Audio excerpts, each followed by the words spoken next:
Les chrétiens et les musulmans sont d'accord sur un certain nombre de points. Nous sommes d'accord sur le fait qu'il n'y a qu'un seul Dieu, tout-puissant, omniscient et miséricordieux. Nous sommes d'accord pour dire que Dieu a révélé des messages par l'intermédiaire de prophètes. Nous sommes d'accord sur le fait que Jésus est né d'une vierge, qu'il a accompli des miracles, et qu'il est le Messie. Nous parlons donc manifestement du même Dieu, n'est-ce pas? Non.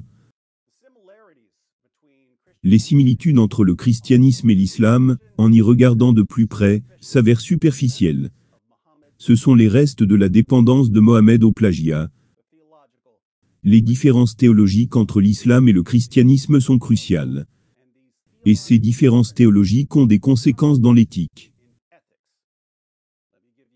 Laissez-moi vous donner un exemple. Dans tous les deux, l'Ancien et le Nouveau Testament, les Juifs et les chrétiens se réfèrent à Dieu comme à un Père. Notre Père qui est aux cieux. Le Coran déclare à plusieurs reprises qu'Allah n'est un Père pour personne. Il n'est pas un Père dans aucun sens du terme. C'est pourquoi vous n'entendez pas les musulmans appeler Dieu « Père ». Allah a 99 noms, mais Père n'en est pas un. Cela peut sembler anodin, mais c'est en fait extrêmement important. Si Dieu est notre Père céleste, alors nous sommes des enfants de Dieu. La Bible dit que même, les païens sont des enfants de Dieu. Mais nous pouvons aussi être des enfants de Dieu dans un sens plus élevé. En revanche, la relation la plus élevée que vous puissiez avoir avec Allah, qui n'est le Père de personne, est une relation d'esclave à maître. Selon le Coran, tout ce que vous êtes, tout ce que vous avez été, et tout ce que vous pourrez jamais être, pour Allah, c'est un esclave. Pensez aux implications ici. Les parents aiment leurs enfants automatiquement. À moins qu'ils ne soient des parents massivement défectueux. Quand les parents ont un enfant, ils ne se disent pas « Et, attendons qu'elle grandisse, et nous verrons si c'est une bonne ou une mauvaise fille, et alors nous déciderons de l'aimer ou non. » Les parents aiment leur enfant dès le début. Un maître d'esclave n'aime pas, automatiquement, son esclave. Il peut éventuellement en venir à aimer son esclave, parce qu'il est un très bon esclave. Mais il n'aimera pas un mauvais esclave. Alors nous lisons le Coran, et nous découvrons qu'Allah n'a aucun amour pour ses mauvais esclaves. Allah n'aime pas les transgresseurs. Allah n'aime pas le mécréant pécheur. Allah n'aime pas les infidèles. Allah n'aime pas les injustes. Allah n'aime pas, en vérité, le présomptueux, l'arrogant. Allah n'aime pas ceux qui commettent des excès. Allah n'aime pas les traîtres. Allah n'aime point les corrupteurs. Allah n'aime point tout présomptueux plein de glorioles. Vous n'êtes rien d'autre qu'un esclave, pour Allah. Donc si vous voulez qu'Allah vous aime, vous devez gagner l'amour d'Allah, en étant un bon esclave. Comment cette vision de ce que nous sommes affecte-t-elle la façon dont nous traitons nos semblables? Un bon esclave, qui passe tout son temps à servir son maître, devrait-il avoir de l'amour pour un mauvais esclave, qui ignore son maître? Sourate 58, verset 22 du Coran. Tu n'en trouveras pas, parmi les gens qui croient en Allah, et au jour dernier, qui prennent pour amis ceux qui s'opposent à Allah, et à son messager, fussent-ils leur père, leur fils, leurs frères ou les gens de leur tribu. Remarque. Tu ne devrais même pas aimer les membres de ta propre famille, s'ils résistent à Allah et à Mohammed. Que penserait Jésus de tout cela? Eh bien, nous n'avons pas à nous le demander.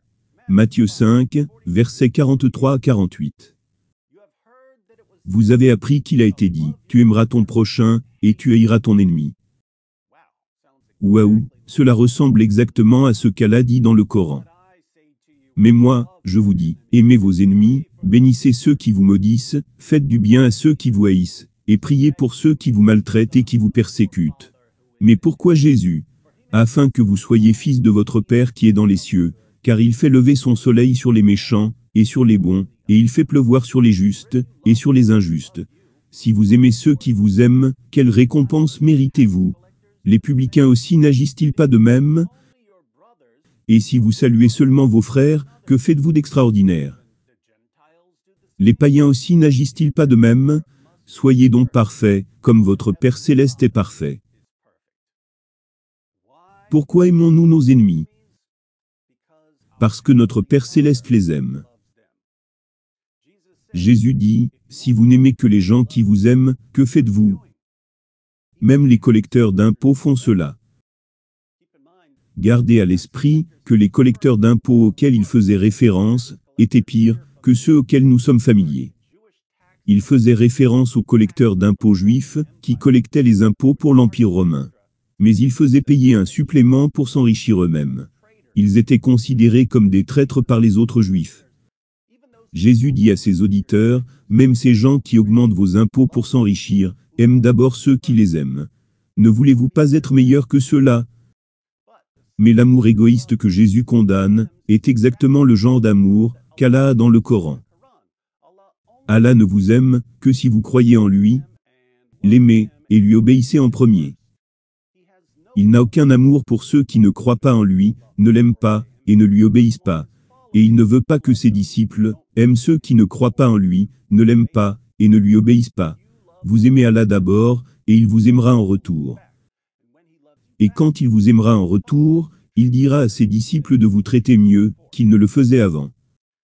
Cela est très différent de la Bible, qui dit dans 1 Jean 4 verset 19. Nous l'aimons parce qu'il nous a aimés le premier. Dieu nous a aimés avant que nous ne l'aimions. Pourquoi? Il est notre Père. Nous sommes ses enfants. Et non seulement il nous a aimés avant que nous ne l'aimions, mais il nous a sauvés alors que nous étions des pécheurs impuissants et impies. Dans Romains 5 versets 6 à 8, l'apôtre Paul écrit: Car, lorsque nous étions encore sans force, Christ, au temps marqué, est mort pour des impies. À peine mourrait-on pour un juste. Quelqu'un peut-être mourrait-il pour un homme de bien. Mais Dieu prouve son amour envers nous, en ce que, lorsque nous étions encore des pécheurs, Christ est mort pour nous. Est-ce que les gens qui lisent la Bible et le Coran lisent-ils du même Dieu?